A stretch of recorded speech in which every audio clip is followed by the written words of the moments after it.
I do think we're, kind of finishing up on our live streams for the day, but I do have someone really special joining us for our last one. Today we have Cynthia with us, who you probably have seen on our page in a variety of different ways.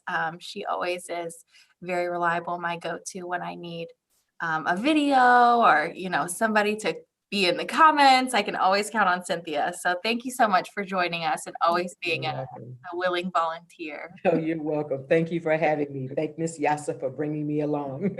Oh, yeah. We've been saying a lot of thank yous to Miss Yasa today. Yes. Yeah.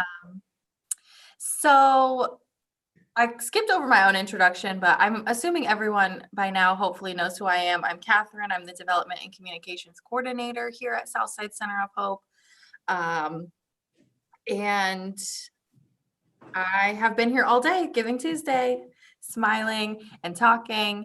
And so now I'm going to let someone else talk for a little bit. So Cynthia kind of does a little bit of everything, or has done a little bit of everything with our agency. So I want to give you an opportunity, Cynthia, to share with everyone just the different ways that you've been involved with us. What are kind of some of the things that you've had the opportunity to do in association with Southside Center of Hope?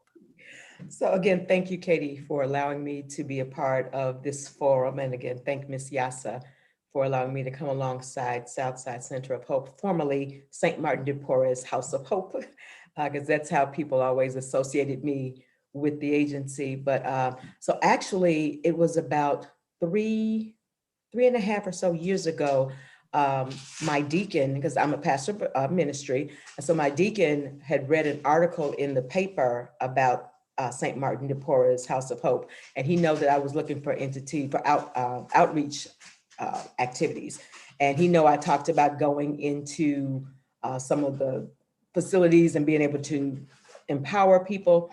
And so we got together with some of our donors, some of our congregants, and brought all these supplies and all this thing, brought all these care packages to the ladies.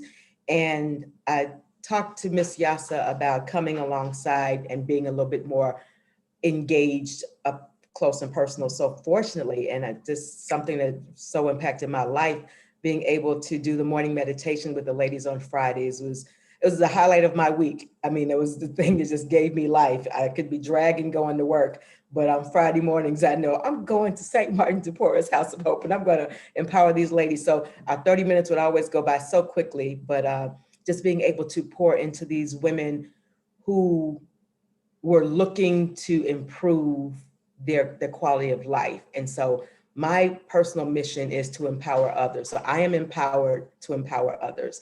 And so I've just been so blessed to be connected to these ladies and to bring them, like I said, care packages, and to get to know them, know their families, and be a part of the fundraising entities and some of the alumni events. I feel like I'm a staff member of Southside Center. I do too sometimes. I have to remind myself, no, Cynthia doesn't work here. Ask her for that. But it's been such a passion for me because I feel that when you save a woman, you save a family. When you save a woman, you save a community. And it's not that our men are not vital and important. They are very vital and very important. So when women are walking alongside a good male partnership, I tell women all the time, you're the operations manager of your home. You are the facilitator, and you're the person that can set the atmosphere and set the tone for what happens in your home, and whether it's a loving place or whether it's a not so loving place. And so to be able to walk alongside these women, to watch them rebuild their lives, and to empower them that, as you were saying earlier, that they are not the addiction. You know, it's a label, and labels can be removed. Labels are changed and removed all the time. And so I remember one project that I did with them was like, when you pull back the layers of violation and addiction and homelessness and poverty and all the things you've been through, who are you at the core of yourself? Give me 3 things. And they were so excited to write those 3 things. And I created these posters for them that they put in their dorms next to their beds that says, I am beautiful, I am strong, I'm resilient, I'm powerful. And so these are the things that you affirm every day because you are not your addiction. You are not your addiction. So I've just been so blessed to be able to share in their journey and to stay connected to a lot of them on social media. So I'm really glad about that. And so what is it about Southside Center of Hope, St. Martin de Porres, that really like keeps you engaged? I'm just curious, like you said, dragging in the morning, but you're going to come here. Like, what really is it about this agency that fills you up so much like that? I think it was my connection with Miss Yasa. It's funny because her communication is so intentional. And when I tell you Miss Yasa looks you in your eyes, and the fact that she looked me in my eyes and we talked about the mission of Southside Center of Hope, and we talked about her passion and her desire, and she was consistent. It never wavered. I just never saw it waver. Her passion was consistent. Her mission was consistent. Her commitment to the mission was consistent.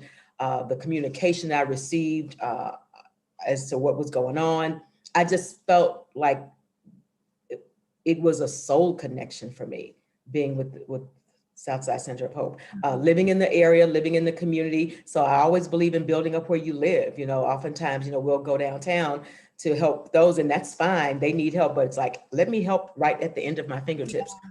So it was great to be living in the Woodlawn area and then being able to serve in the Woodlawn area as well. So so those things, like I said, Miss Yasa's connection and being in my community and being able to be a blessing in my community, it's what I do. I love it. So, today is all about,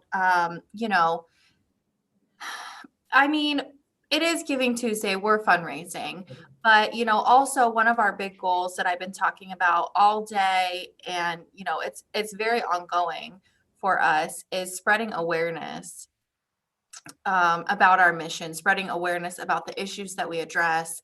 Like I spoke about, removing the stigma. The money is important, but there are other things that are equally as important. Right. So I say all that just to kind of preface, the last question that I want to ask you, which is, why should others join you in supporting Southside Center of Hope? Or, why are you are so consistent with helping us to spread our mission? Why is that? I believe, as I said, when you help a woman, when a woman recovers, you are really strengthening the family. And I think it's so important that we take away the stigma for receiving help, whatever the help is. Because people don't have trust issues. We lack trust because people have a tendency to judge us because my situation is different from your situation, and my disease or dis-ease is different from yours. My problem is different from yours. So we tend to judge, and put them on different hierarchies and different pedestals and all that. And it's all the same. We all need support. We all need encouragement. We all need uplifting. We need a hand up, as my friends at Callahan say, need a hand up, so not just a hand out. And so when we are empowering people and women to live their best lives, I think it's so important for them to be able to do it without judgment. So I would tell the women when I come on Fridays, I miss so not being able to connect with them on my Friday mornings meditations. But I would say to them that I never used drugs. I never personally used drugs. Of course, has been in my family, but whatever my struggle is the same as their struggle. A struggle is a struggle. Yeah. And so I think when we can see it from that perspective and see that Cynthia may need help. Not, I would always make the joke, it's like, I need help not eating the chocolate cake, not just the slice, the whole cake, So, so they would laugh like, oh, Pastor Cynthia's like, no, seriously, I need help not eating the whole chocolate cake. And so you just need help in a different area, but we need help. So they would, check me on Fridays. So how did you do with your chocolate thing this week, Miss Cynthia? And so it was that kind of thing. And it helped them to understand, just because your dis-ease is different from mine does not make you any less or Yeah. make you any greater. So I think it's just important that we pour into each other, because we need each other. It's vital and important that we need each other. Yeah. And I'm really glad you pointed that out, that, we all struggle. Because I think that's a message that we've been trying to share quite a bit over the last few months, is that, recovery is something that connects us, whether we are recovering from addiction, recovering from a physical illness, recovering from a traumatic event in our lives. We all have recovered from something. So, it doesn't have to create separation. It doesn't have to, like you said, labels can be removed, labels can be changed.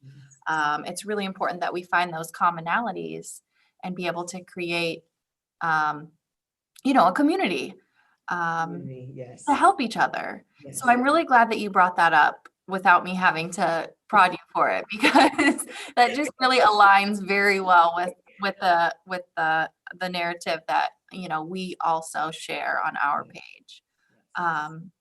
So, that really kind of was everything that I wanted to discuss with you today. So I thank you so much for joining us. I thank you so much for your never ending support.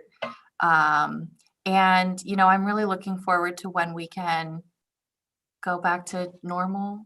I know. And you can whatever come, normal thing yes. is. And we don't have to video chat everything. Right. But thank you so much for having me. I appreciate this. And I want to say to all those watching our Facebook Live to support Southside Center of Hope. It is a consistent place. It's been around for over, oh my God, over 37 years. I was going to say almost 40 years. Yes. Starting with two sisters who wanted to be a blessing to women who were struggling in the community, and took it to a broader mission. And so please support. Every dime that you give helps to save a household. When you save a woman, you save a household, you save a family. So let's save our families. Let's reach out and save our families.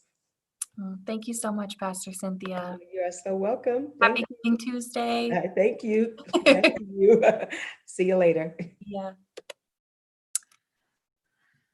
So, as you have seen throughout the entire day, our network of supporters give us so much strength. I think I mentioned this earlier. We're a pretty small team here. Peter also shared that we don't have much overhead costs. The money that we raise, we do our best to make sure as much of it as possible is going into services that we provide, and not, to behind the scenes costs. And so, as my last live, I'll still be posting, throughout the evening, but this will be my last live stream of the day. So I did want to, I think the only thing we really haven't gone over yet is actually, kind of specifics about our program that we offer. And I think now's a great time to share it, because our goal of our program is to empower women. And Pastor Cynthia did a really great job of explaining why that is so important. I love her message of, when you save a woman, you save a family, because we see that every single day here. And yeah, so like I said, the goal of our program is to empower women, specifically to empower them to live drug and alcohol free. Of course, we are here to assist them recover from addiction, also to gain financial independence, which is a vital part of recovering from homelessness. And so there are, a few specific ways that we do that we achieve those goals with each individual that resides here at Southside Center of Hope. First of all, we provide them with safe housing, which many women do not have access to prior to coming to participate in our program. Um, and so, we provide them with, essentially everything that they need. They live here, they eat here, they shower here, they do take care of their children here. And women can stay in our program for up to 12 months. So there are some phases. I'm not going to get into all of those details because I think it would take up a little too much time. But we do have our program laid out in a way that is meant to kind of give women in recovery to take that year to address their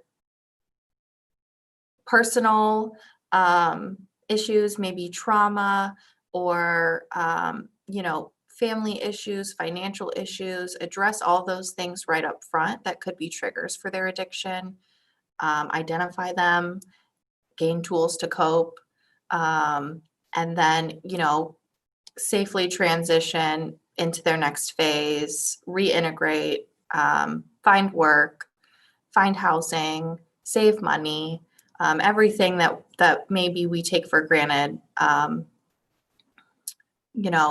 as not being in recovery from addiction. Things that these women just don't have access to. We help them access those services and those learning opportunities. Secondly, we also, of course, offer addiction recovery services. That looks like, a couple different things.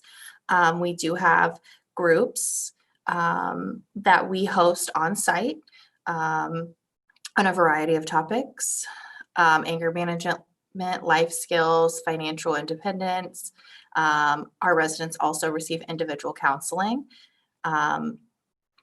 The counseling that they receive also on site, it focuses on the 12 steps of recovery and also evidence-based principles of recovery. And lastly, I don't want to say lastly, but in-house, our staff also provides case management services. And what that means is that every individual is assessed, their needs are assessed on a case-by-case basis, and those needs are met based on their assessments. So, it could be that somebody needs assistance, getting their license back. Maybe they have some unpaid tickets that they need to, get caught up on and, to reapply for a new driver's license. Maybe they need help, really with a variety of things, bus cards, resume building. They need to get connected to another city service that can help them as a stepping stone to get to their next phase. So all that is provided on site by our staff. The case management, like I said, it's a case by case basis. So we talked a little bit earlier, Lisa shared that what's unique about House of Hope is that she felt as if she was treated as an individual rather than, just going into a program and going through it the same way everyone else did and going through the motions, So we really do try to give care to each person in their own way, however they might need it. And then lastly, we have an aftercare program that is built into Southside Center of Hope. And aftercare is really, really critical in assisting, helping individuals to maintain their recovery. So what the aftercare program looks like is after a woman would leave House of Hope, would finish the 12 months here in the program, they would then transition into our alumni and friends group. And in the alumni and friends group, we host a monthly meeting where they can gather. It used to be in person. Now we're doing it on Zoom. So, they gather one way or another, in person or virtually, kind of share what they're going through, and get to talk with older alumni, more seasoned, who are further along in their recovery. They get to talk with current residents and share words of encouragement with them, get them familiar and comfortable with the Alumni and Friends group. And really overall, it just provides a really safe and supportive community of like-minded women, to, have discussions and kind of just, help each other, support each other through life. It builds a lot of friendships. I've seen a lot of, sponsors are found through the alumni group. And then, also we do part of the aftercare program is just kind of, if somebody's not making it to those meetings or not responding to the emails and the newsletters, then, we do have a group of alumni who will reach out. And we have seen that the aftercare program is really effective and really critical, especially in that first year after women spend their 12 months at House of Hope. That's a really critical time where women need a lot of support as they transition into their next phase of life. So, so that's kind of, our program in a nutshell. I could spend hours talking about it, but I'm not going to do that because I know we've all been here all day. So what I will say is, thank you again for tuning in. Thank you to everyone who has already donated. We have, I'm going to check the fundraising total. We are at $3,389 right now. Our goal is 5,000. So I'm very excited. I have no doubt that we're going to meet this goal. I just ask that you, share these messages, share your support for Southside Center of Hope, no matter what way you're capable of doing that.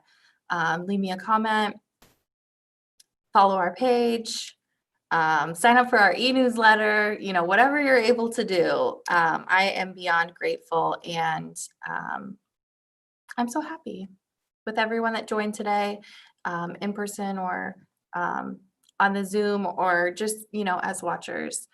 Thank you, everyone. I am going to be done for now, but stay tuned. There's still going to be lots of posts and lots more videos, recovery stories, giving stories, a lot more to look forward to for the rest of the day.